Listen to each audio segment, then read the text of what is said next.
We are training the next generation to meet the strategic challenges of tomorrow.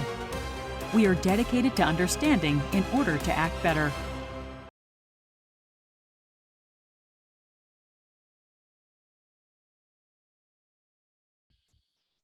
Entre la victoire et la défaite, ça peut sauver des vies, ça peut protéger des intérêts économiques, mais aussi, si c'est pas bien fait, ça peut être inutile, ça peut être erroné. Je dis souvent à mes équipes que le renseignement, c'est pas une fin en soi. On fait pas de l'analyse de renseignement parce que le sujet nous intéresse. C'est pas ça qu'on fait, c'est pas pour ça qu'on est là. Le renseignement, c'est un outil. La fonction de cet outil-là, c'est ultimement de soutenir un processus décisionnel.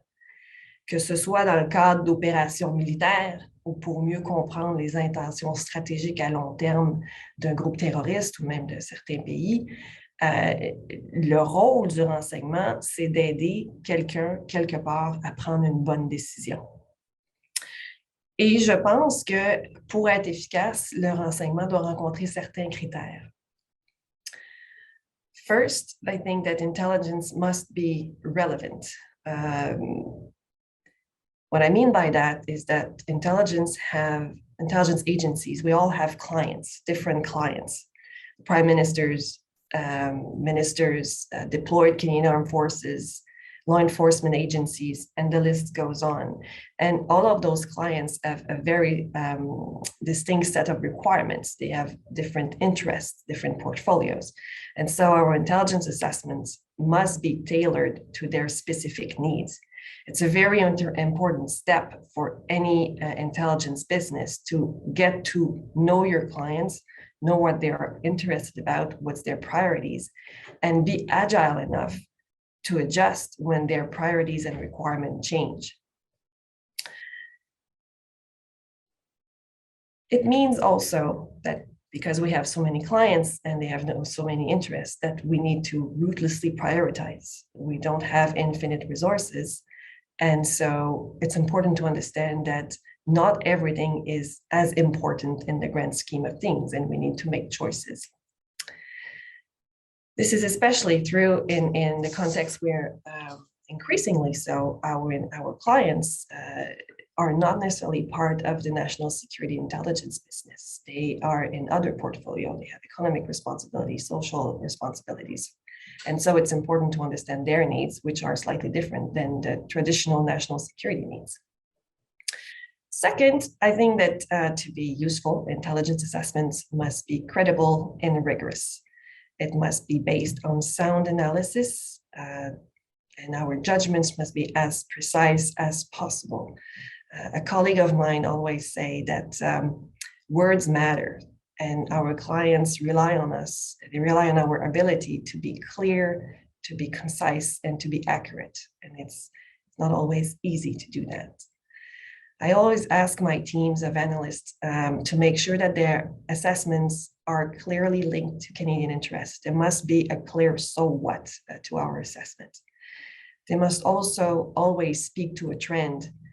Is it getting worse? Is it getting better? Is it stable? Should I wake up the Prime Minister? Is it something new? And the assessment should also be forward-looking.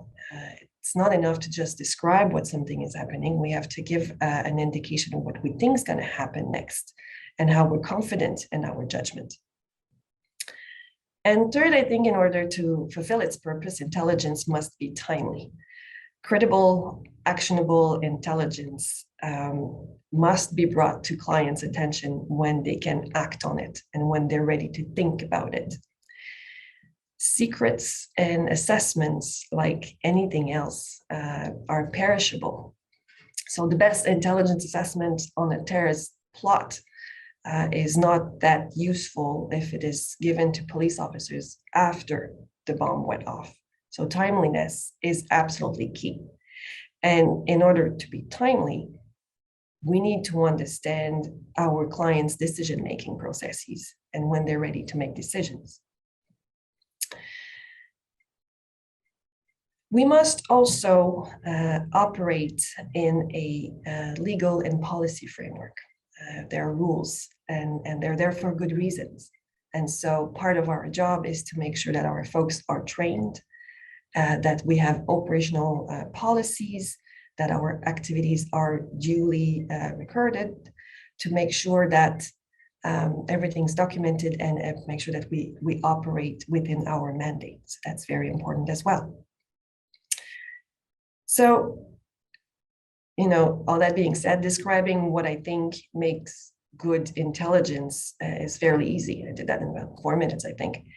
But the real question is how do you do that? How do you achieve relevance, timeliness, rigor, and compliance with policies and laws? That's a tad more complicated, isn't it?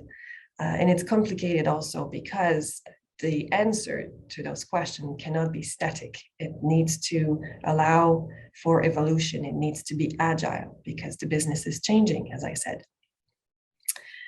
Alors, la question que je me pose quotidiennement, c'est comment est-ce que la fonction du renseignement peut s'adapter le plus efficacement possible à ces changements-là? Comment on s'adapte aux nouvelles priorités analytiques, aux nouvelles méthodes, aux nouvelles techniques, dans un monde où l'information est omniprésente. Nos analystes sont bombardés d'informations, nos clients sont bombardés d'informations. Et puis maintenant, avec les médias sociaux, il y a des compagnies qui offrent des analyses et des rapports sur les faits pratiquement de façon instantanée. Alors, comment est-ce qu'on demeure concurrentiel? Comment est-ce qu'on s'assure que notre valeur ajoutée comme organisation de renseignement, qui est très souvent notre accès à des informations classifiées, comment ça s'est mis de l'avant et comment on s'assure de rester utile et pertinent pour nos clients? L'autre chose, c'est que développer une analyse rigoureuse, comme je disais plus tôt, ça prend du temps. La rigueur, ça prend du temps. Et le temps, ça se fait rare de nos jours. Les gens veulent des réponses tout de suite. Et c'est normal, ça va avec le cycle d'information qui est beaucoup, beaucoup plus accéléré qu'il était. Donc, comment est-ce qu'on s'adapte comme agence de renseignement devant ces changements de situation-là? Comment on fait face à la compétition? Beaucoup de compagnies privées, dont je mentionnais l'existence plus tôt, qui sont prêtes à offrir, à utiliser les sources ouvertes pour fournir des analyses très souvent très bonnes. Alors, comment est-ce qu'on bénéficie de cette ressource additionnelle-là? Comment est-ce qu'on l'intègre dans notre business pour développer un produit qui est encore plus utile à notre client? Ça m'amène à me poser la question sur nos outils, mais aussi notre formation. Comment est-ce qu'on forme nos analystes? Quels outils deviennent disponibles? Est-ce qu'on a les bons analystes? Quand je me promenais dans les corridors de la Défense il y a 20 ans, les analystes en renseignement, il y avait évidemment le personnel militaire, mais les analystes civils, c'était pratiquement tous des gens qui avaient des maîtrises en sciences politiques ou en histoire ou parfois en relations internationales.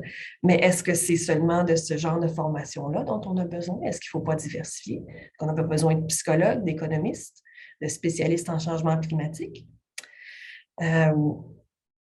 C'est des questions auxquelles il est très, très important de réfléchir et je pense que personne n'a la réponse exacte. C'est pour ça que c'est si important d'en parler de façon transparente avec des gens qui touchent au monde du renseignement de plusieurs secteurs. Donc, les gens qui travaillent dans la communauté du renseignement, mais aussi d'en discuter avec les gens qui regardent ça de l'extérieur, qui ont une perspective différente. Donc, c'est pour ça que je trouve que des rencontres comme on a aujourd'hui sont si importantes. Et je vous remercie tous d'y participer. Puis je vous souhaite une bonne conférence. Merci.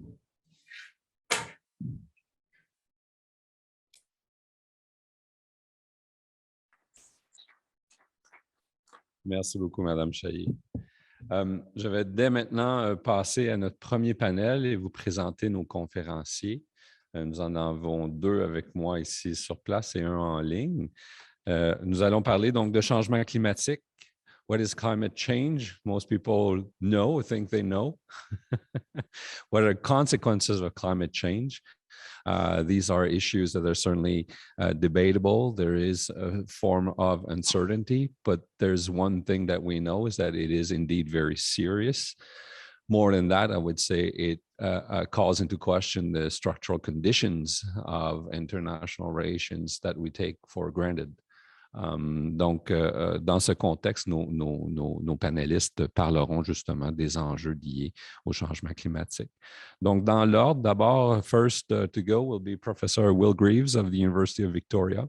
Professor Greaves is an expert on the international politics and Canadian politics of climate change, with a focus on extraction of resources and relationship with First Nation people. He also works on Canadian foreign policy in terms of climate change and Canada-US relationship. Then we have Dr. Adrien Estève, qui est postdoctorant au CNRS, au Centre de recherche international, le CIRI, et résident à l'IRSEM à Paris. Il est expert de la sécurité et des activités de défense liées au changement climatique. Son livre, d'ailleurs, paraîtra, il en parlera sûrement à l'automne. Il travaille aussi sur les réseaux et les forums internationaux, la politique de ces forums sur les changements climatiques et l'évolution de la conflictualité dans le contexte des changements climatiques. Et finalement, mon collègue et ami Diego Osorio, qui est diplomate canadien, doctorant à l'Université Utrecht, qui a 22 ans d'expérience en administration publique au Canada, à l'ONU, à l'OTAN, à la Banque mondiale, qui a de l'expérience de terrain en Afghanistan, Colombie et ailleurs, qui travaille maintenant aussi à la construction du centre d'excellence de l'OTAN que le Canada a proposé justement à l'OTAN pour sa contribution notamment en matière de sécurité climatique. Donc, je vous demande environ 12 minutes chacun. Et puis, Will?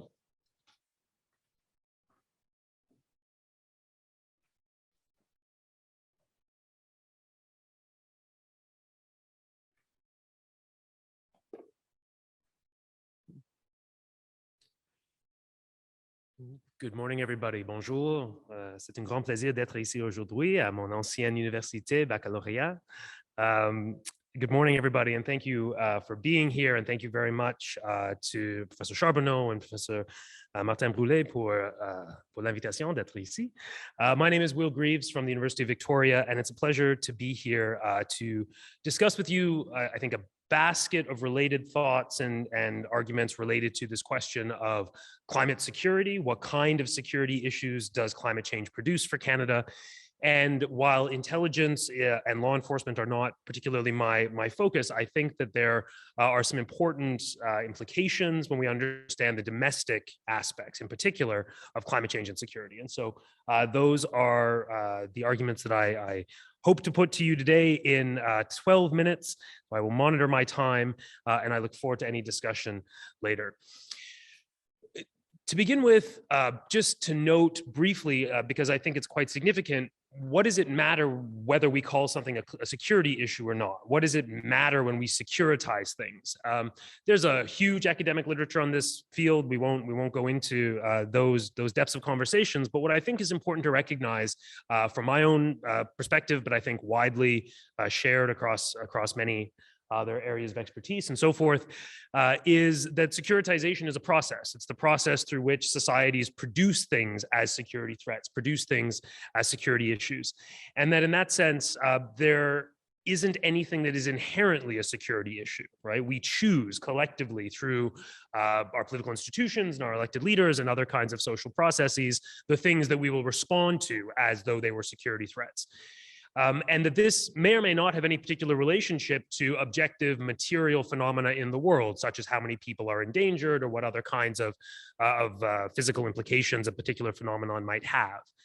So when we understand that security threats are produced through discourse and practice, I think it opens the door to understanding with far greater precision the variety of issues that have been and can be treated as security threats in our societies.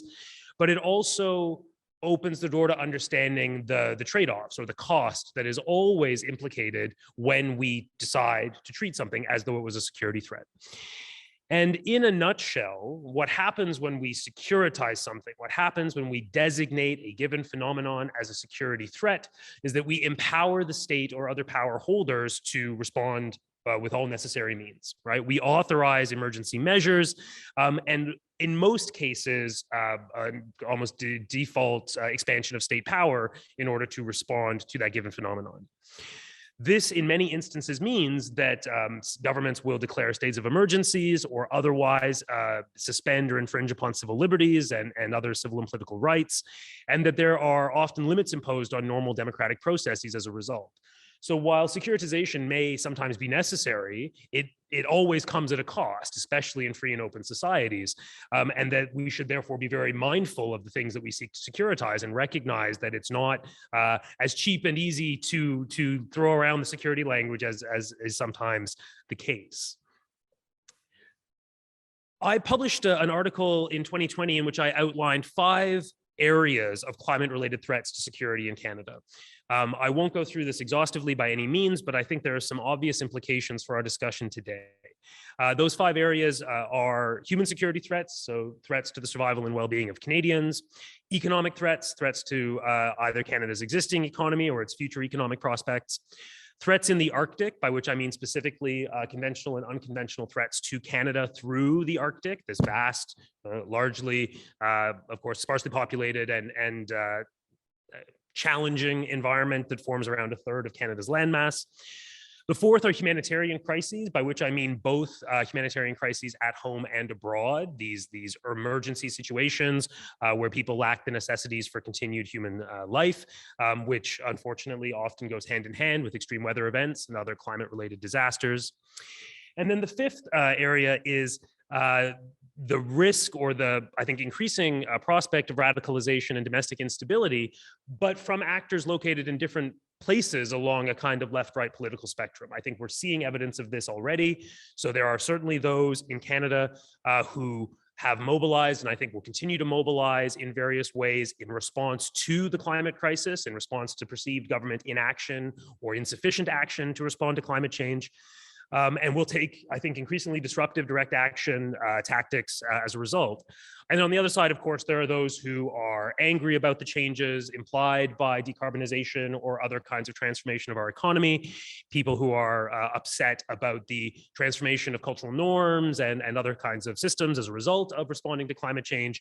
And I think we're seeing quite vividly, actually, are increasingly mobilizing in a kind of reactionary response against responding to climate change. So my point about the risk of domestic instability is not aimed at one particular group, but at different groups located along the left-right spectrum. Thank you.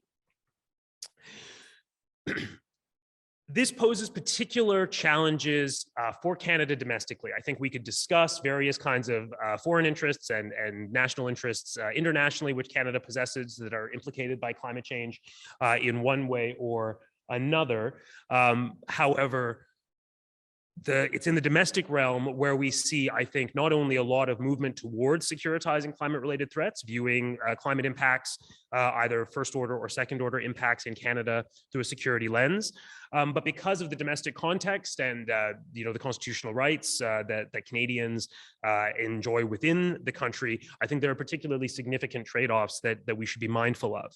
And this is where the realm of activism, broadly speaking, gets implicated, because of course what we have is the potential for groups that either perceive themselves to be engaging in constitutionally protected behavior or either perceive themselves that way or could be argued are doing so, are nonetheless the targets of various forms of law enforcement and intelligence gathering and a kind of state-led securitized response. Environmental activism in Canada, broadly speaking at the moment, is motivated around 3 sets of issues. This is generalization, but I think one that holds. We see these issues being combined in various ways by specific activists and organized kinds of struggles in different parts of the country. The first set of issues relate to climate change, right? So those who are concerned about human interference in the climate system, those who in effect depict fossil fuel consumption and the associated climate impacts as being a source of threat to communities or species or ecosystems, or indeed the global biosphere as a whole.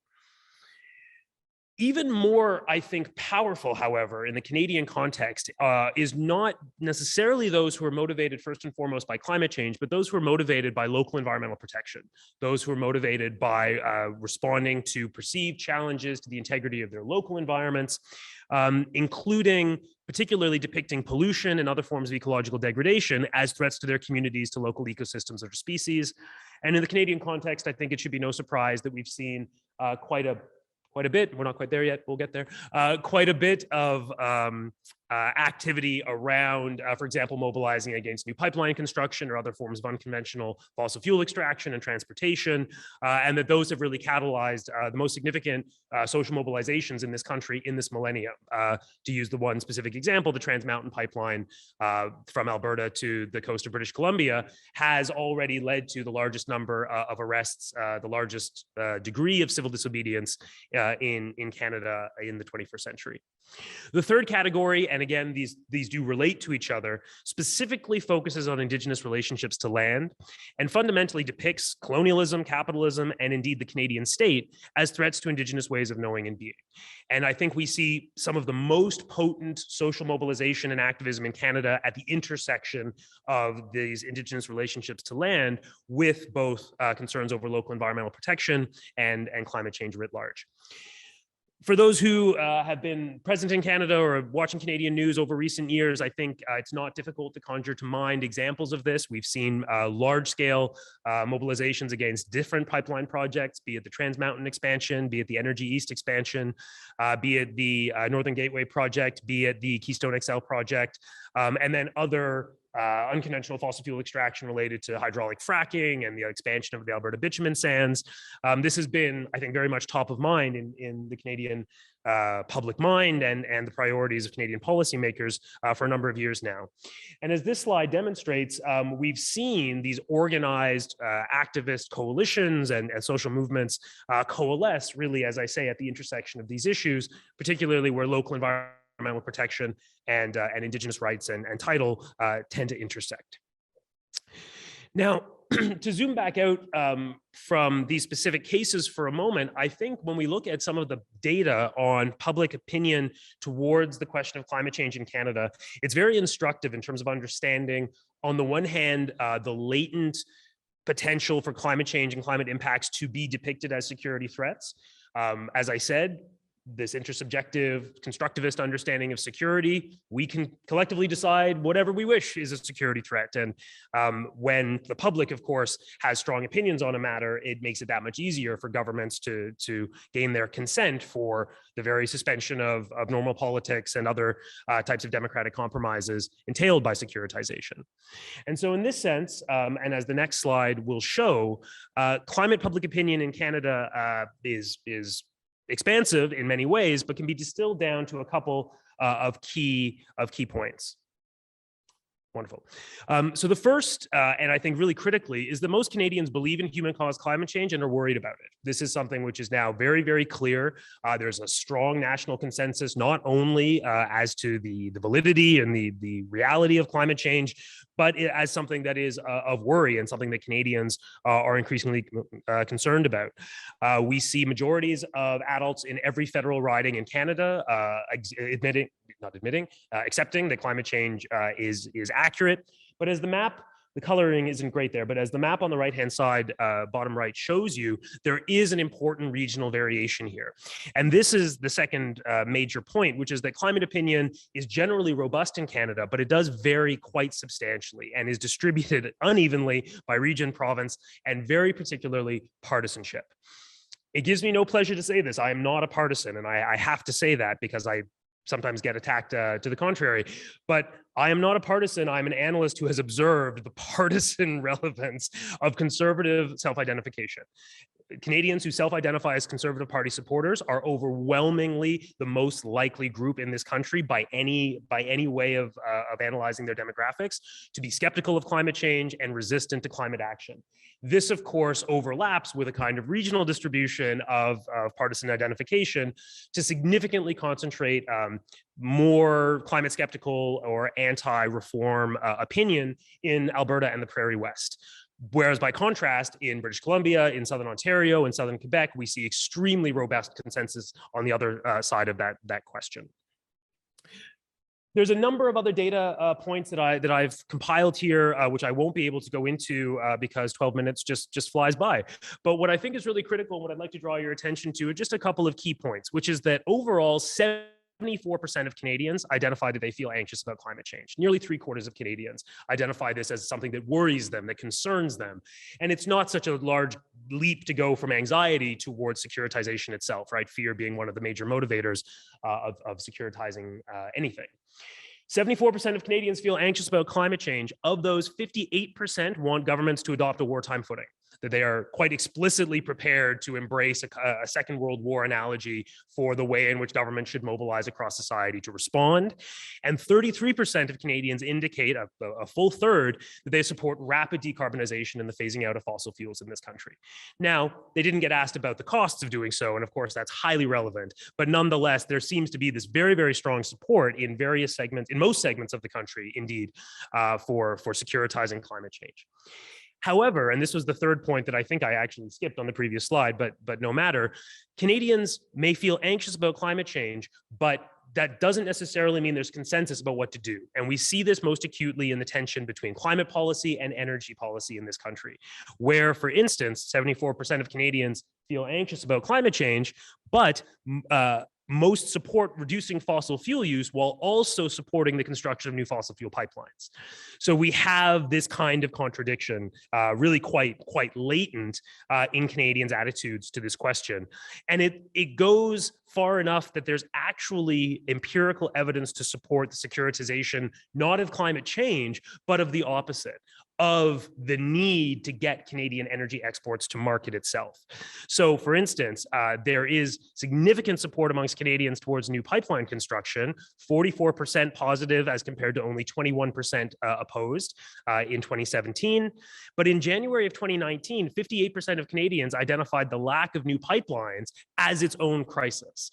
So we see that there isn't a clear-cut kind of consensus in terms of the crisis or securitizing implications of these, what I would suggest are fundamentally oppositional kinds of issues.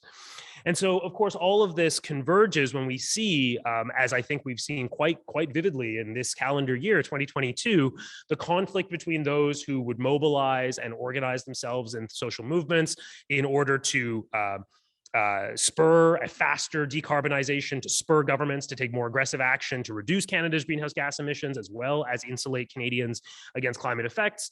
And then the counter reaction, right? The reaction of those Canadians who typically are older, whiter, and more conservative, but are also very much incensed at the level of change that has been proposed by the federal government and is supported by the majority of Canadians, but with this large and vocal minority who I think we've seen in the form of the Freedom Convoy, I think we've seen in the form of other direct action, encampments targeting provincial capitals, and various other manifestations are likely going to take that kind of direct action approach themselves in their activism. So the challenge that we have going forward, the federal government and provincial governments and law enforcement and security services as well, is how to distinguish between legitimate securitization and then the criminalization of lawful protest, whether it's from climate activists or from more conservative Canadians, that there are constitutionally protected rights there that interact very poorly with the securitization of these particular issues. And so these challenges of not only what do we construct as a security threat and then how do Canadians respond to that, but how do intelligence services and law enforcement appropriately police and manage what is, I would suggest, the most divisive set of national issues in this country at the moment and in all likelihood for the foreseeable future. I'll hold it there, but I welcome any discussion and thank you very much for your attention. Good morning.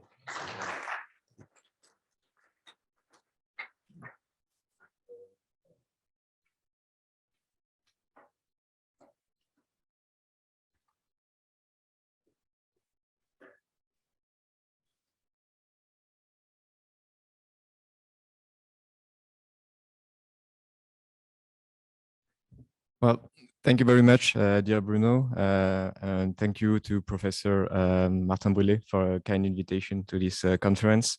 As you can probably get from my accent, I'm French, and for the few typos in my presentation as well, because I try to present in English this time. I try to adapt also to the audience, probably online. I saw that there were some English-speaking, sorry, people. I think I have I will try to work in cooperation with the person in charge of the slide. So I will say next slide every time you can do it. Okay.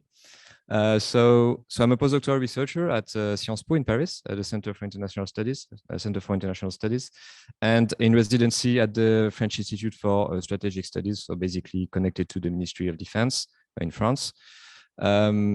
Yes, my presentation today is basically, I will try basically to show you how climate security became an issue in international relations, how it's connected to, of course, security discourse, and how we can frame, and I think it would connect pretty well with what you just said, Will, how we securitize climate change as an impact and how we answer climate security, how we deal with climate security. So next slide, please. So first and foremost, what we need to know and what we need to stress at the beginning of the presentation on climate security is the fact that in the IPCC reports, or the most important reports on climate change, security is becoming more and more present. And I don't know if you saw this week's reports, the one on mitigation, but they clearly indicate that there are security implications also to mitigation efforts and not only to adaptation efforts. So basically, we just need to grasp that new reality, and I'm really glad that you awarded a spot to climate security debates in this conference. And as you can see here, we see more and more of those kinds of figures in the reports as well. So all the impacts you can probably see of climate change on security, and you see there the impacts on water scarcity and food production, on health and well-being, but also on cities, settlements, and infrastructure as well. So you see all the various impacts, and of course, not only in Africa, not only in Southeast Asia, but also in North America and in Europe. It's not only an issue for developing countries, but also for developed countries. And that's something that we are aware of now. So it's something that we were not really focusing on before. Next slide, please. So my presentation, basically, I will try to show you how the way we frame climate security has an impact on the answers we give to the issues, and also give you a little background on how it became so important in international relations. And at the end, trying to connect to the theme of the conference on the intelligence community, and also if we can build a research agenda on climate security. Next slide, please. So first and foremost, climate security is something that is very widely discussed right now in the literature, in international relations and in political science more specifically, but also more broadly in economics and broadly in social sciences. And those are two examples. So one is a book is published this year in France, and the name is La Guerre Chaude. I had a chance to write a chapter in that book, and it's a compilation of all the different perspectives on climate security from NATO, from the EU, from France, and from different countries. So if you're interested in all the different approaches to climate security, this book is a very good book, I think. And also new networks on climate security at the international level. And this report is a report by a new network from the International Military Council on Climate and Security, which is a transatlantic network actually between the US and Europe. So it's a group of think tanks who publish regularly reports on climate security. So you see that the topic is emerging, and the topic is somehow dominant today also in the field of climate change and social sciences. Next slide, please. So what I also want to stress at the beginning is the fact that the way we define security is important when you talk about climate security. And of course, when you talk about climate security, you can talk about very different elements. Depending on if you talk about security as national security, territorial and state-centered security, of course, we're going to frame climate security a certain way. It means that probably they're going to have impacts on infrastructures, military infrastructures more specifically. Extreme weather events are going to be destabilizing your country, and maybe there are going to be wars and armed conflicts emerging from climate change. So you can frame it as a national security issue. Some other, documents, actors frame it as a human security issue, which is kind of different, meaning that you focus on the people and the well-being of the people. And of course, climate change may and also has an impact on the livelihood of the people. And this is very different from national security discourse. A human security discourse on climate change really focuses on the people and communities. And the two others are very important for our discussion today. So the environmental security discourse focuses on the people's environments. And basically, this is a way climate security has been framed for a very long time. And the connection, for example, between natural resources, communities, and climate change. So the fact that scarcity, for example, triggers population movements and triggers tensions in certain regions. So this is really the traditional discourse. But the new ones, maybe the more interesting one at the moment is the one on ecological security, I think. Ecological security focuses mostly on ecosystems and not on people anymore. And the fact that we must understand actually the impacts of climate change based on social ecological systems, and not only on the people, on the states, but we need new entities, new reference for security. And I think ecosystems and social ecological systems are probably the main referent of security we should have today. And I will discuss this further a little bit later. So climate security, if you look at all the different actors who work on climate security, they frame it in all those different ways. And today, I would argue that probably the most interesting perspective is, again, ecological security. Next slide, please. Also, we must say that climate change is a weird threat in a way. It is very different from traditional threats when we security studies. And especially this temporality is a problem. Okay, it's a very long-term phenomenon. We have problems figuring out what exactly are the connections with security.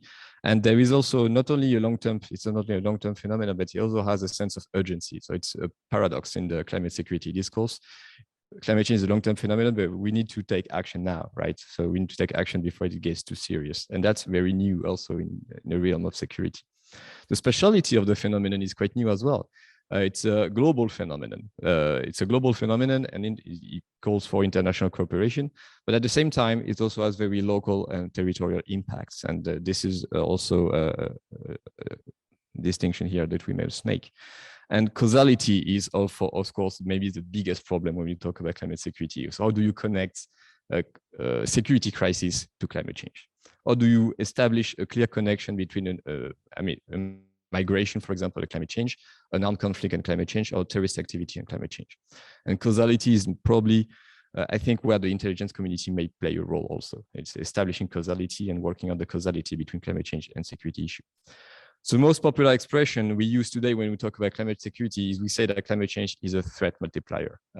This is the very common expression we use because we want to say that there are no such thing as climate wars or climate terrorism or climate conflicts, but there are climate-induced conflicts, climate-induced terrorist activities, climate-induced migrations. So it fuels existing tensions, basically. It doesn't create in itself tensions or very little, it fuels existing tensions. So it's a very, very indirect threat. Next slide, please. And this was already the case, and I think we'll probably more an expert on that than I am. But it was already the case in the first Canadian works on climate security. And Thomas Dixon very famously worked on the connection between resource scarcity, violence, and also a little bit about climate change.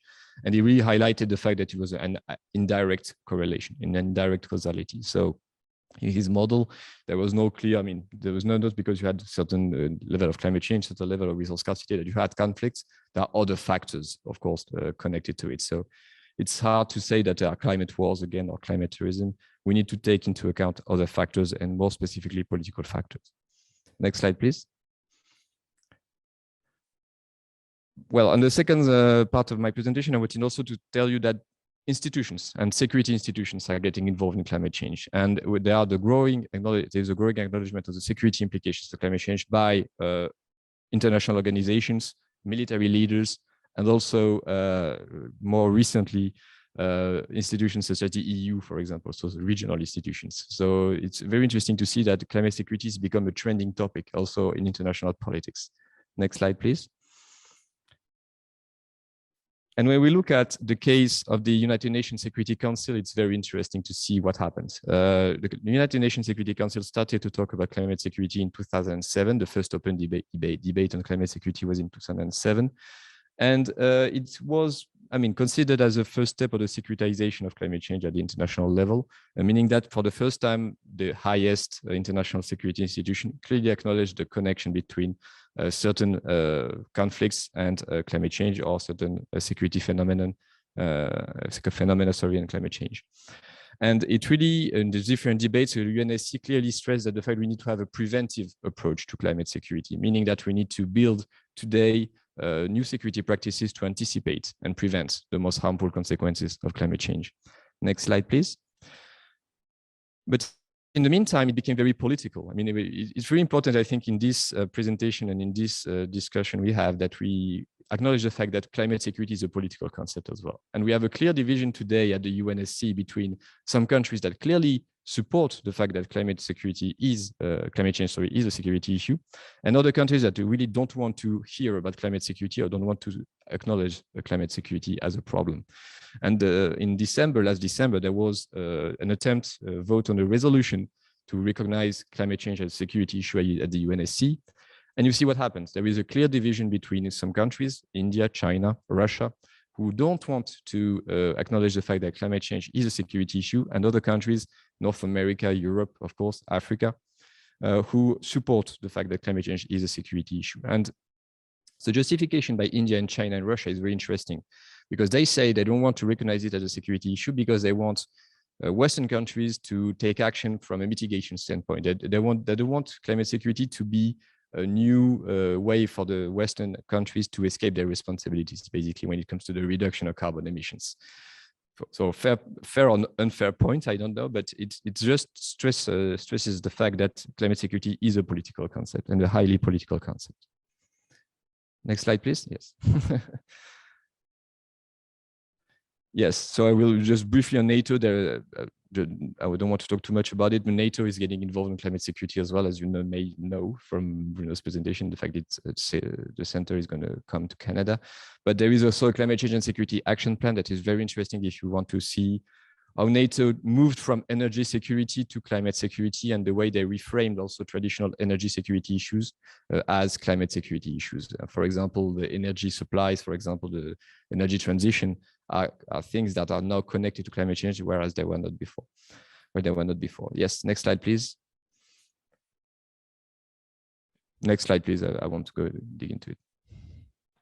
Yes, and just the militaries, also the armed forces, of course, are getting a lot involved in the climate security discussion.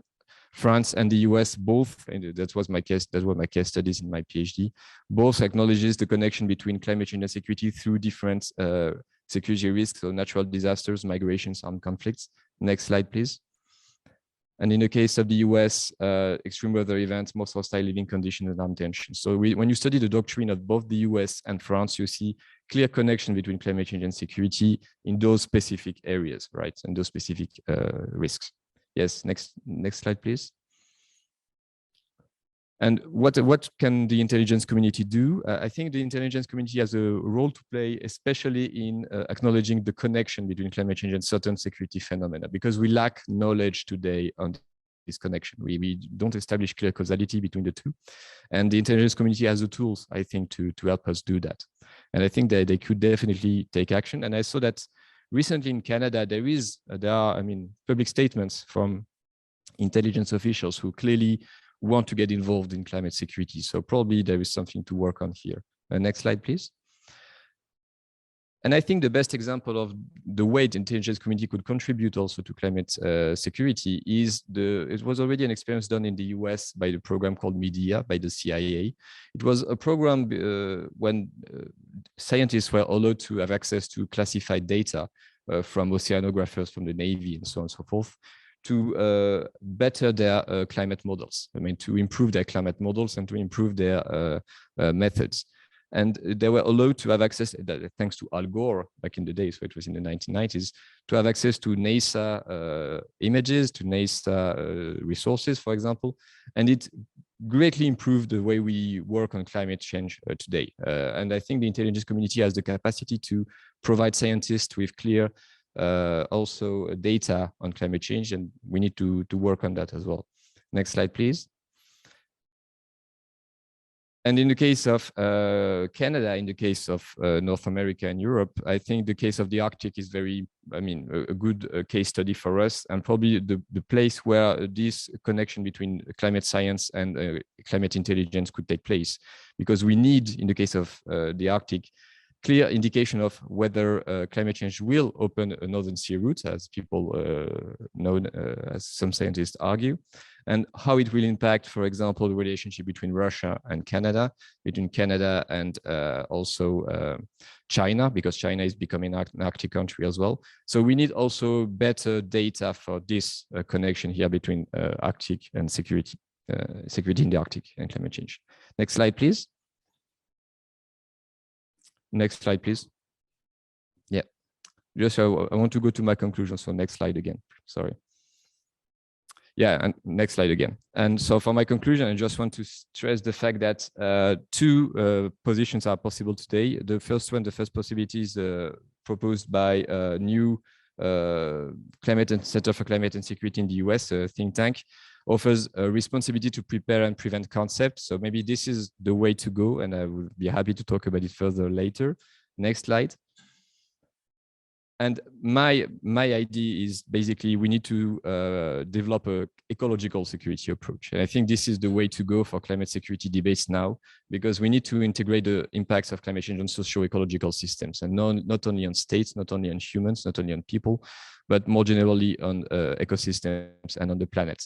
And Simon Dalby, that you probably know, really stressed that idea in his latest book, Anthropocene Geopolitics. So really connecting security debates to the reality of the Anthropocene and to the reality of the impact of climate change on ecosystems. Thank you very much, and sorry.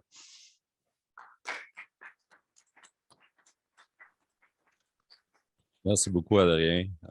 Je fais le lien peut-être aussi avec la présentation de Mme Chayer qui disait qu'une analyse maintenant dans le monde du renseignement était incomplète sans discuter dans tout le monde dans certains contextes du changement climatique. Donc, je pense que c'est déjà quelque chose une étape de fait. Donc, je cède maintenant la parole en ligne à mon collègue Diego.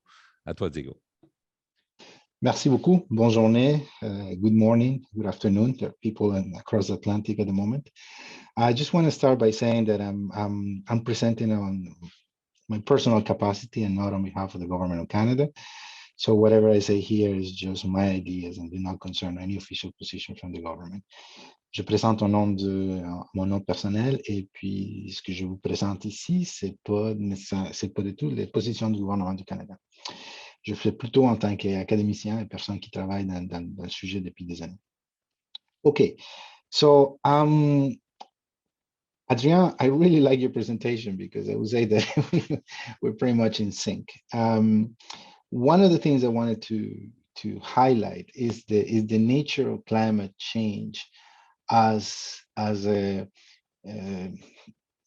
somebody who mentioned it as an actorless threat, and I would just stick to my phrase, cognitively diffuse threat. Everything in terms of what we do in our sciences are basically focused on the scientific method. And so we need to find the cause, we need to address and develop a proper question. We do the research and we prove it right, we prove it wrong. So in that framework, basically, we always reducing the complexity of the world into one factor. This is what Adrien mentioned as causality. And that is a very useful methodology for a lot of the things that we have done in building human knowledge. But when we have systemic, complex, multi-layer, multi-time scale, and situations and factors that do not really allow us to develop a coherent framework of analysis, just basically because we cannot control all the variables, then we are in very difficult situations. I work in complexity science. Complexity science is an approach that looks at understanding the interaction between factors in a system and see what are the networks that built in that. Everything that we have in life is connected to networks. You and I and we're all in a network. Factors in a system are connected to a network.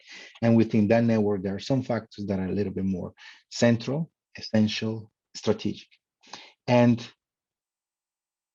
I would just say, and this is one of my main points, that all the sciences and all the methodologies that are based on causality, on addressing issues, trying to prove yes, no, binary elements, this is right, this is wrong, are not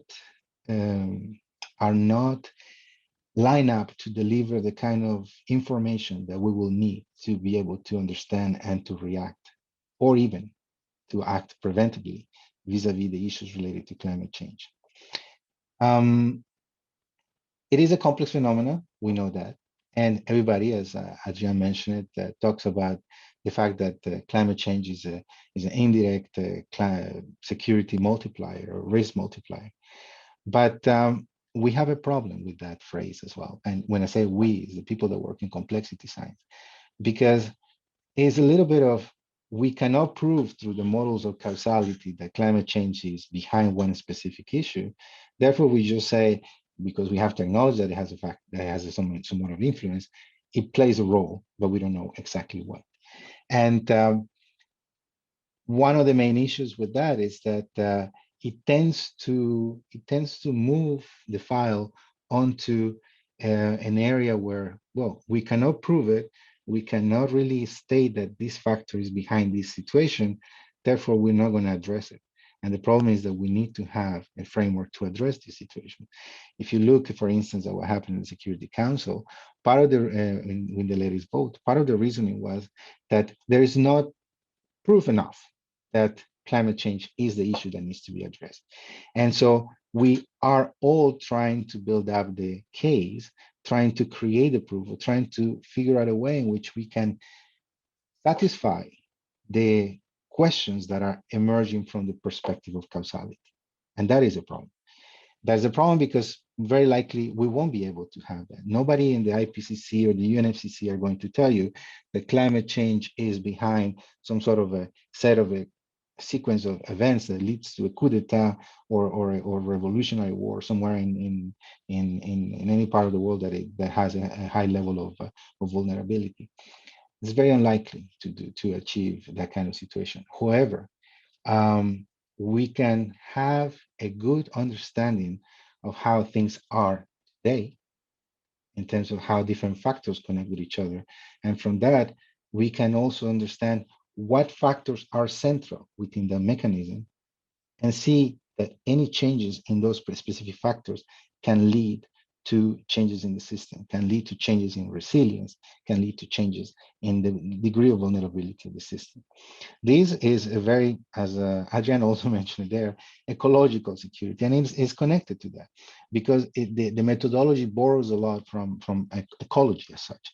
We have systems are in some sort of an internal equilibrium. We need to understand what that equilibrium is and see what factors are central to increase the degree of resilience, reduce the degree of resilience, and see what breaks or doesn't break in the system.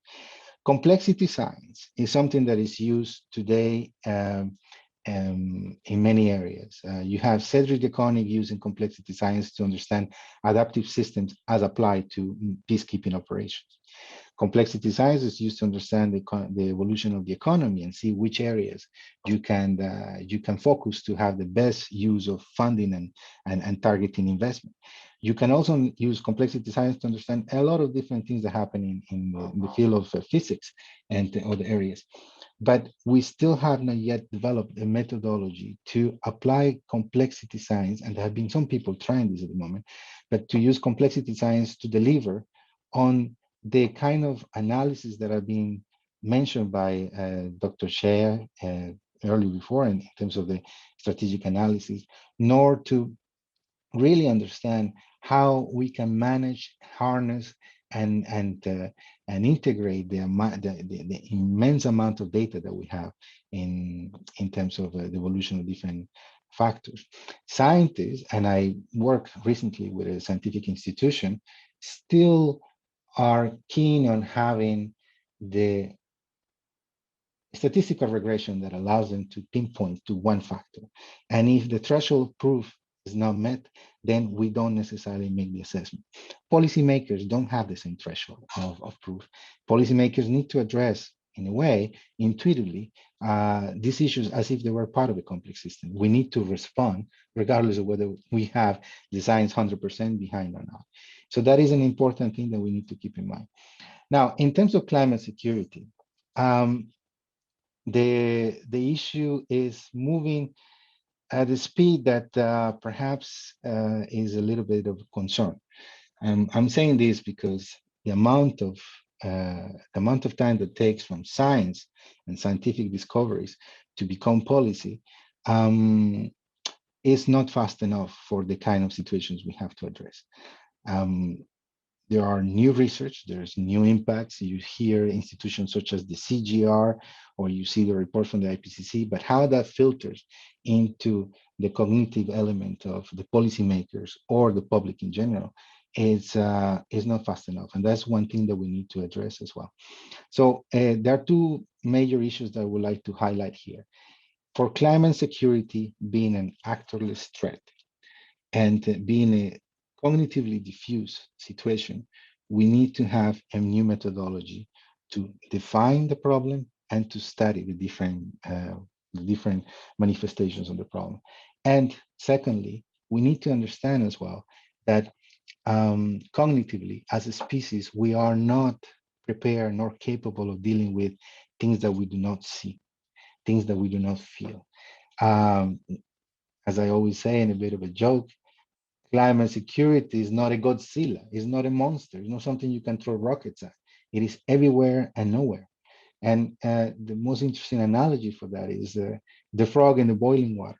You know, you don't feel it until it's a bit too late. And perhaps that's a little bit of a problem that happens with this issue, because the nature of the potential impacts for security, for the resilience of society, for the capacity of our species to be able to survive with a new set of conditions is extremely vulnerable to the situation of climate change. If we think that COVID-19 had been a stress test in our systems, social, political, economic systems, that is nothing in comparison to what can be expected of the climate change and security combination. And the one thing is that if we are not getting ready in terms of our capacities, if we do not have a good understanding of how our resilience is being affected by that, how the vulnerability of a system is also targeted by these kind of situations, we're not going to be able to garner the political and the public capacity, power, support to be able to have the type of measures that they need to be taken. And that is a bit of a concern. So we have a problem for which we are able to say that we might have the methodologies to address, but they are not necessarily mainstream yet. And in terms of the public opinion and the political support, we're still trying to develop the case, trying to make the case so that it becomes the real priority. And perhaps we don't have the time to achieve all that in a manner in which we can be able to take a proactive role. So it is something that we really need to work on and be able to transform the knowledge that emerges from this new analysis with these new methodologies into something that becomes tangible and applicable. And that's the role of the people that are working in the interface. Vulgarization, science communication, mass media, those things are really important. So I would just conclude by saying the following. I like the idea of the ecological security, but I also say that that idea needs to also be framed from a systemic perspective. And when we talk about the issues of ecological security, it's very important there to have people understanding that this is a different type of engagement, because we don't know when the system is going to take on a peak of change. We don't know what factor within the system is going to be the trigger, and we don't know either what will be the kind of second and third level consequences that will emerge for a situation related to climate change. And so the security that is addressed and is connected to climate is basically a concept that needs to be, I would say, very much redefined and studied with new tools. I will be very happy to answer questions and engage in this debate. And I'm very happy as well to see that Adrien and my other colleagues are working on this topic. Thank you very much for your attention.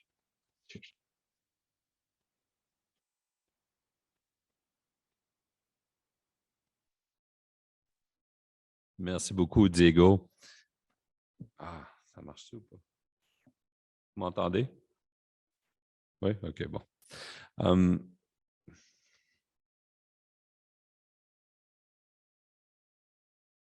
OK, nous avons donc une 15-20 minutes pour la période de questions. Si vous êtes en ligne, if you're online for the question period, I think you can use either the Q&A option or the chat. My screen is freaking out. Okay. Bon. Apologies. OK, so maybe to break the ice, pour peut-être briser ou commencer la période de questions, j'en aurais deux en fait pour tous les conférenciers. I have two questions from my colleagues, that questions I'm struggling with and I'm asking myself, so I apologize for picking your brains. No, I don't apologize actually. I want to hear your thoughts about it. Donc, première question.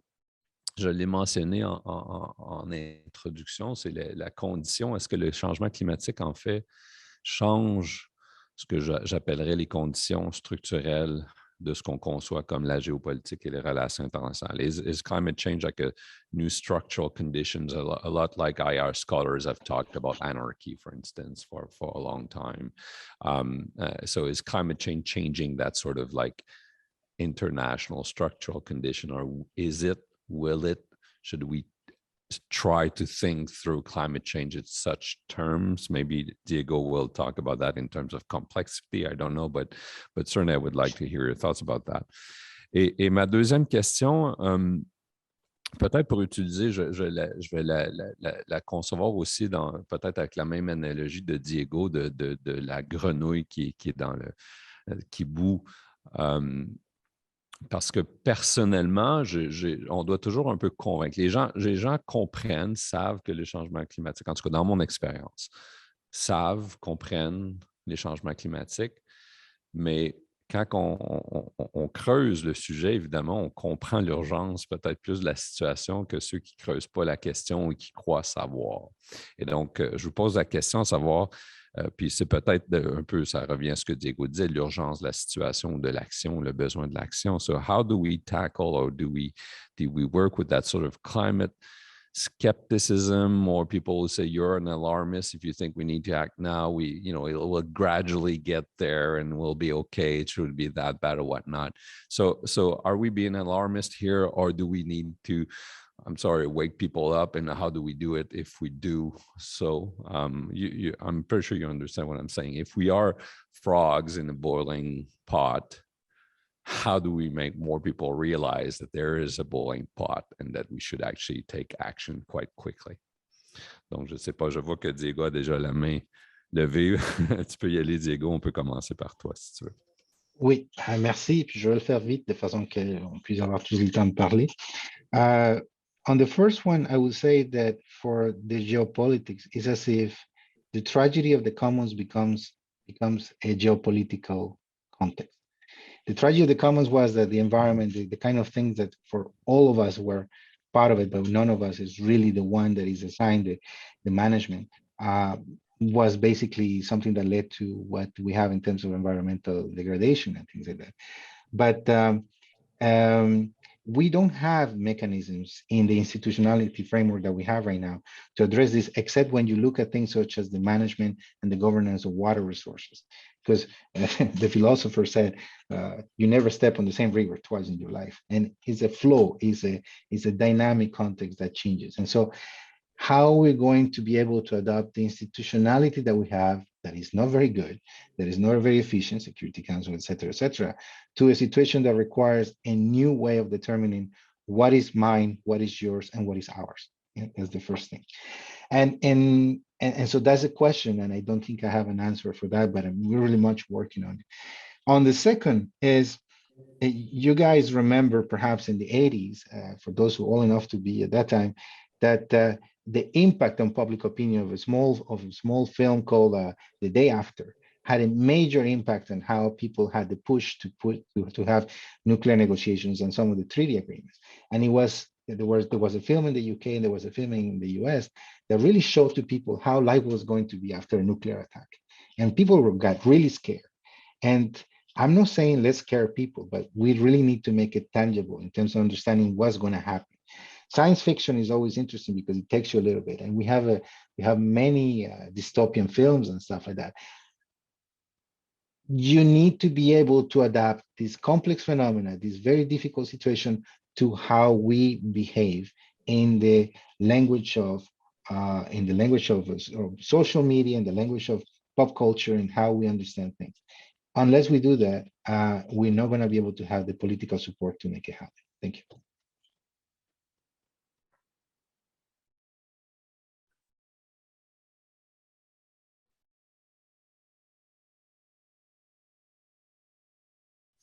Oh, yeah. Well, for your first question, dear Bruno, when it comes to international relations, I feel like one thing that climate security might do, especially when we consider it from an ecological security perspective, is change the way we understand the units of international relations, basically. The fact that I think that we have a huge task ahead in front of us is to think about the international, what we could call the global system from a social ecological standpoint, meaning that the state, in that case, in the case of climate security, the territorial state is probably not the best unit of analysis, not the best thing we should rely on to think about climate security. And I really believe in this idea of social ecological system and the fact that Earth system science as a science, and complexity science also, Diego, if you want to join, you're welcome. I would be more than happy to discuss. Could help us rethink the categories we use in international relations. And I think this is something that we need to do.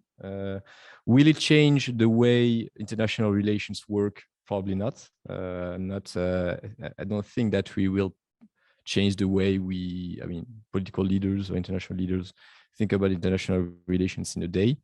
And what encouraged me to say, what leads me to say that is the fact that when you talk about energy transition, for example, today, when you talk about the security implications of energy transition, you talk about the geopolitical implications, and you still come back to a very realist perspective on the way, China is going to build most of the batteries, and it's going to be a new, in the case of the war in Ukraine, we're going to talk about that with Justin later. But of course, there are huge energy security implications that we may connect to climate security. But this traditional discourse on international relations won't disappear with climate security, but we can provide an alternative framework of analysis, I think, based on the social ecological systems and probably Earth system science, and planetary boundaries as well is another concept of Earth system science. And Diego, you probably know that better than me. And for your second question, it's interesting. We have a presidential election in France at the moment, where ecology is completely vanished as a topic, and the ecologist candidates is credited. We're going to do 3% in the first round, probably. So, and we had two candidates, one who really focused on emergency and tried to raise awareness. Rousseau, she tried to really bring that fear to the population, saying that we need to do something really catastrophic. As she didn't win the votes in the ecologist party. And the other one, Jadot, tried to be more pragmatic and say, okay, we can do ecology with the right, with the left, we can be pragmatic about it, we can find consensus. And it doesn't seem to work as well. It doesn't seem to work a lot. What they haven't done and what maybe we could do is connected to security. They didn't do this in a very, let's say, pragmatic way. Let's say there was no, in the French presidential election, discussion of the connection between climate change and the droughts we have, the fires we have during the summer, the floods we had in the south of France. There was no connection to real things that people experience. So probably, I think, coming back to the personal experience of the people is maybe one way to do it, but I don't have the miracle solution.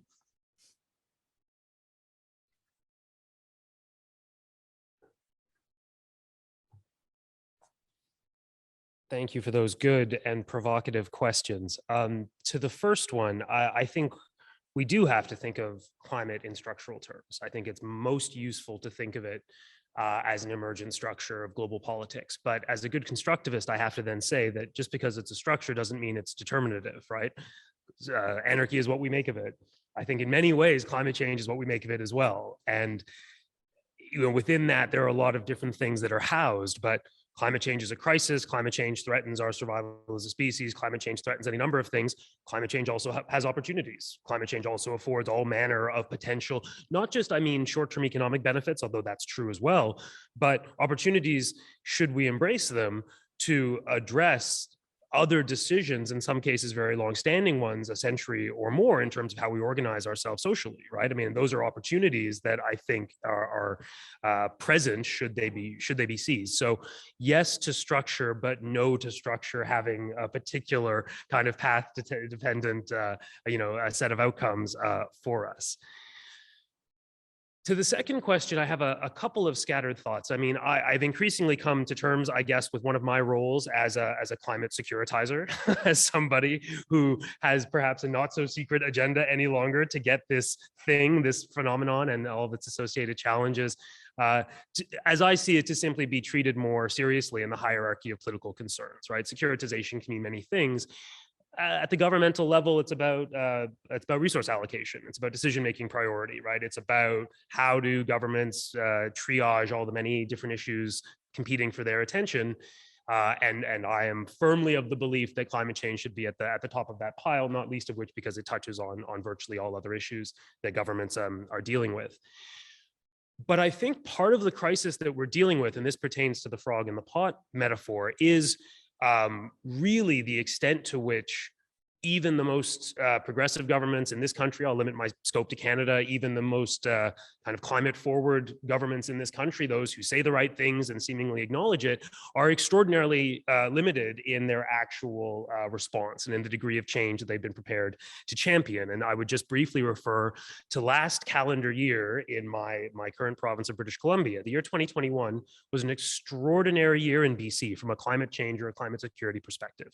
There were 3 different sets of extreme weather events, a heat dome, this extraordinary, the highest recorded heats in this country's history, reaching a high of 49.6 degrees in a town in the interior of BC that then burnt down the next day. The town no longer exists, Lytton, British Columbia.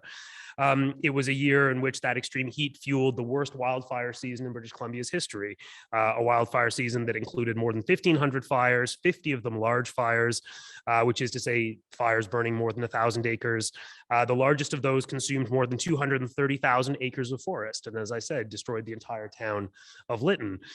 In addition to heat dome and wildfires, we had extraordinary flooding in this past fall, just a few months ago in November.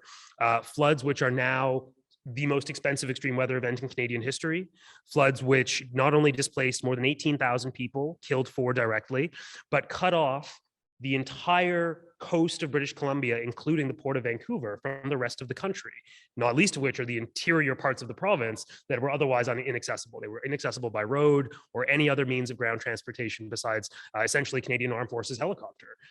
That's the magnitude of the climate crisis as it's manifesting in British Columbia. British Columbia at the moment is the only province led by a new democratic government. It's left by what one might expect to be the most progressive, left of center, climate-oriented government in the country. And this government is opening an entire new fossil fuel extraction sector in British Columbia political economy, is building an LNG, liquid natural gas export industry that is quite literally an asterisk in the province's climate plan in terms of emissions reduction. We've got very ambitious emissions reductions targets focusing on transportation and housing and all manner of things. And then a whole new sector whose emissions alone will negate all of that good work. It's utterly incoherent. It's completely inadequate to the challenges that are currently faced. But that's from the most progressive government, it's certainly at the provincial level in this country. So I don't know who's the frog, I don't know who's the pot, but I do know that we're all boiling. I'd like to offer one other brief comment, if I may, which is about the importance of metaphor. So in the climate context, we often hear the pot and the frog in the pot metaphor. The other one, which is often heard in the context of my regional area of focus, the Arctic, is the metaphor of the canary in the coal mine. Right? We hear this ubiquitously and have for many decades now, that the Arctic is the canary in the coal mine of global climate change. I would like to propose that this metaphor doesn't mean what we actually mostly think it means, and that it's a really, really terrible way of understanding climate impacts. The canary in the coal mine is the sacrificial object. The canary in the coal mine is the bird you take into the mine so that it can die, and so that it can die in order to serve a warning to everybody else in the mine to get out. Typically, that latter part is what is emphasized, right? The climate is changing in the Arctic 3 times more acutely than the rest of the world. It's happening in real time. It's extraordinarily, disruptive, and we're not learning the lessons of that. We aren't taking heed of that lesson in order to change our practices. Fair enough, but are we sacrificing the Arctic on the altar of global climate change? Because that's the canary's function. The canary's function is to die. And when I think we shift the focus to recognizing the canary as sacrifice, we realize that the Arctic is not the canary in the coal mine. Currently, we are all the canaries in the coal mine. We are the sacrificial objects. Low-lying coastal zones around this planet, including most of the world's largest cities, are the canaries in the coal mine, because they are all currently slated for destruction by virtue of our current course. So I think the power of metaphor is extraordinary, but I think we need to think through the metaphors that we're using. And I think the frog in the pot is a better metaphor than the canary in the coal mine, but I'm not sure that either of them really gets us to where we need to go. Thank you. Thank you, gentlemen. So we have, I think, 6 minutes left or so, so maybe a time for last question, Monsieur Rousseau. Or Walter, very quickly, please. I'll repeat them for the people online. So.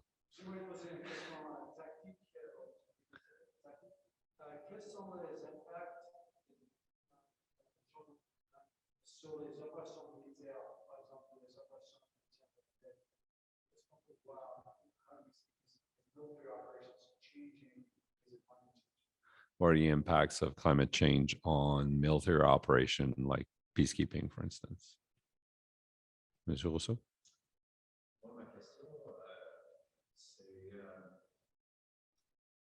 je pense que le lien est assez bien établi entre notre possible changement climatique et la question que je me pose, comme c'est une menace existentielle pour l'espèce humaine. On ne parle pas d'éléphants nucléaires. Est-ce qu'on devrait réactiver le nucléaire et mettre énormément de recherche et développement dans cette énergie qui a une ombre attachée à la sécurité? Tout le monde, dès qu'on parle de nucléaire, est-ce que peut-être de s'appuyer dans le nucléaire et on n'investit pas assez? Je pose la question. Ouais. Deuxième question, nous savons que les liens entre les énergies fossiles et le climat est bien établi, mais est-ce qu'on doit rétablir, donc ou rediscuter de l'énergie nucléaire qui a effectivement été mis de côté il y a déjà quelques années? Christian, tu voulais poser quelque chose rapidement? Non? OK, c'est bon. J'ajouterais peut-être... OK, c'est bon, merci. Ouais. Merci, Christian. J'ajouterais peut-être juste une autre question pour lier un peu à ce que Walter disait notamment. Qui fait de la sécurité climatique ou devrait en faire? Who should be doing climate security? Parce qu'effectivement, quand on parle aux militaires, it's like, well, does it change the mission? Basically, that's the question, right? Et si on parle, par exemple, du centre d'excellence de l'OTAN, justement, sur la sécurité climatique, notre question vraiment, c'est... J'ai-tu fermé mon micro? Non. La question, c'est de savoir qu'est-ce que l'OTAN peut bien faire en termes de sécurité climatique. Et they won't do mitigation unless they come up with a nuclear plane or something. Donc, c'est assez bizarre quand même que le discours vient du milieu de la défense, alors que le milieu de la défense est souvent réactif, ou en tout cas, du moins en termes de réagir à des menaces plutôt que gérer des changements climatiques. Mais bon, je lance ça comme ça. Et puis, Diego, est-ce que tu veux y aller en premier? Oui, rapidement, si tu me permets. Oui, je vais le faire rapidement. Disons que du point de vue pragmatique,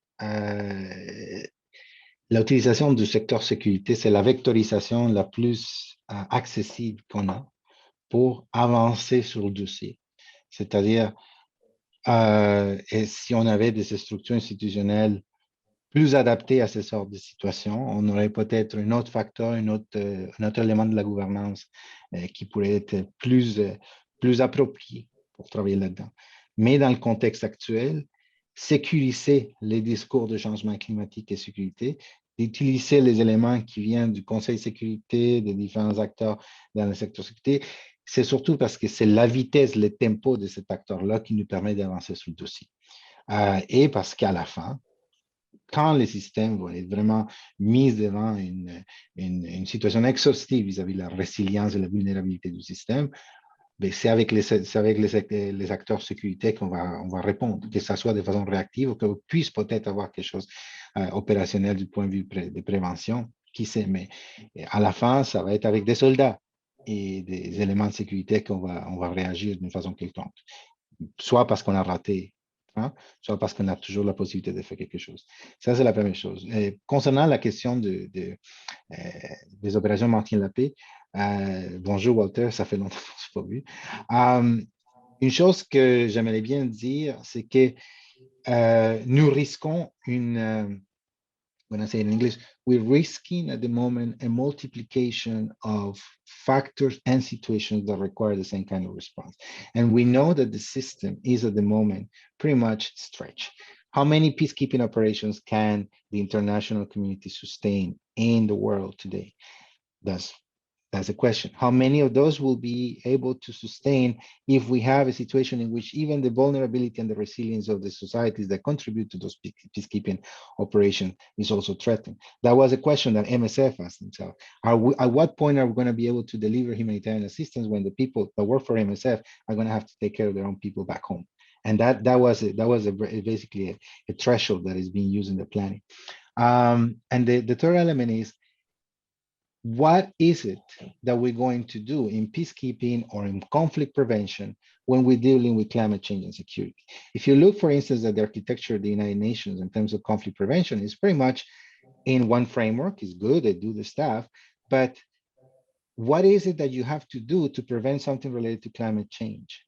What is it you have to do when you're relating to something in which pastoralist conflicts can lead to a revolution, the revolution leads to an ideological conflict?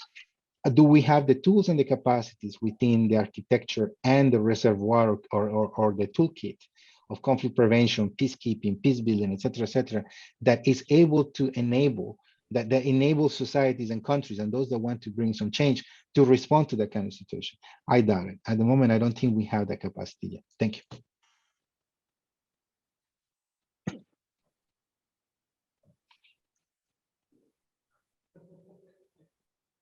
Donc, en 30 secondes, merci pour vos questions. Pour la question tactique, pas spécifiquement sur le maintien de la paix, j'ai plus des exemples de l'opération française au Sahel, Barkhane, en termes d'approvisionnement en eau pour les troupes. C'est un vrai problème, le réchauffement de la région, puisque effectivement le soldat moyen consomme plus d'eau depuis quelque temps en raison des températures extrêmes et que l'approvisionnement en eau pose problème, donc vraiment un problème tactique précis. Et aussi la question des véhicules terrestres, en particulier du fait que certains véhicules sont conçus pour des températures qui sont certes très élevées, mais qu'il est pensé aujourd'hui au niveau industriel de relever ces seuils à l'avenir, en prévision du changement climatique aussi, puisque ça devient invivable parfois même à l'intérieur, inhabitable pour un soldat, à tel point que maintenant dans certains... Alors, c'est pas terrestre, c'est dans les hélicoptères.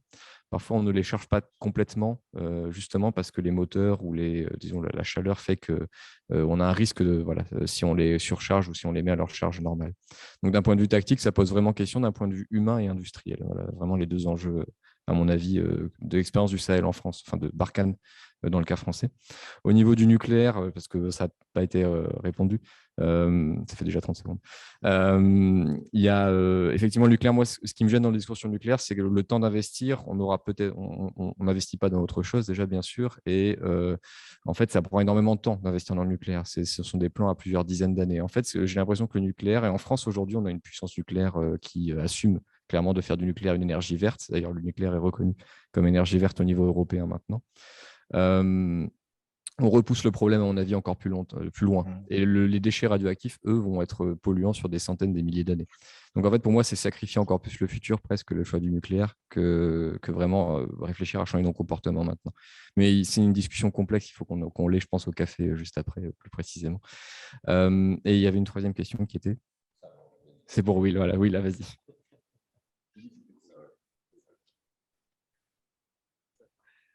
Very, very briefly, at the moment, the Canadian Armed Forces play an indispensable role in responding to extreme weather events, right? It's absolutely vital. Last year alone, as I mentioned in British Columbia, but under Operation Lentus, which is the domestic framework for the Canadian Armed Forces to respond, the CAF also responded to intense flooding in Yukon, wildfires in Northern Ontario, wildfires in Manitoba, and providing potable water to Iqaluit when the Iqaluit water system collapsed as a result of climate-related impacts in the fall as well. So we're in a situation now where the Canadian Armed Forces are very much vital to providing this, what I would call human security, but just aid to the federal government and provincial governments as well. But it need not be a military function, right? These are obviously separate from the core function of the forces. And in many ways, I think, should desire it not be the Canadian Armed Forces who are actually the first responders in these circumstances. I'd like to give a shout out to my colleague, Dr. Peter Kickert at St. Francis Xavier University, who's written about the need for a civilian climate corps in Canada, modeled perhaps along the lines of the Canadian Rangers or something similar. So, there are people who are thinking in these terms, who could provide these functions beyond the CAF, given that those capabilities, are indispensable, but it's not particularly what the armed forces might best spend their time and energies doing. I think there's an international dimension as well. The demand for those resources domestically is priority, but I think for a number of reasons, we're likely to see increasing demand for the CAF deploying internationally as well in response to similar extreme weather kinds of disasters and emergencies, particularly in a circumstance which is hypothetical, where we might see a disaster strike a country that has a significant diasporic population in Canada, and we see domestic mobilization in Canada to send resources and assistance to that country of origin. I think in the right configuration, that could apply significant pressure to the government of Canada to respond for international purposes as well. To the nuclear point, I think it's a really challenging issue for many environmentalists, but the more time goes on, the more nuclear becomes a really, I think, necessary part of the conversation about decarbonization and necessary part of the discussion about transitioning our energy system. What I would note to that is that if we were in a majority government situation, we might well have seen more of it in the federal budget. It's never going to be saleable, I think, to a government that relies on the NDP for their support. But there's a very strong argument to be made for an all-Canadian nuclear strategy, given that we have not only the technical and engineering expertise in the domestic nuclear industry, but we also have the primary uranium supplies in Saskatchewan, no less, the Prairie West, which can be brought into this national consensus potentially if it's going to be an important contribution to their provincial economy. I don't like nuclear power per se, but I think it's a necessary part of the discussion, and I think very much the trend is to consider it more seriously. Thank you. Merci tout le monde, merci messieurs, merci à tous. On va prendre une petite pause de 15 minutes. Donc, pour les gens en ligne, on revient dans 15 minutes. Merci tout le monde.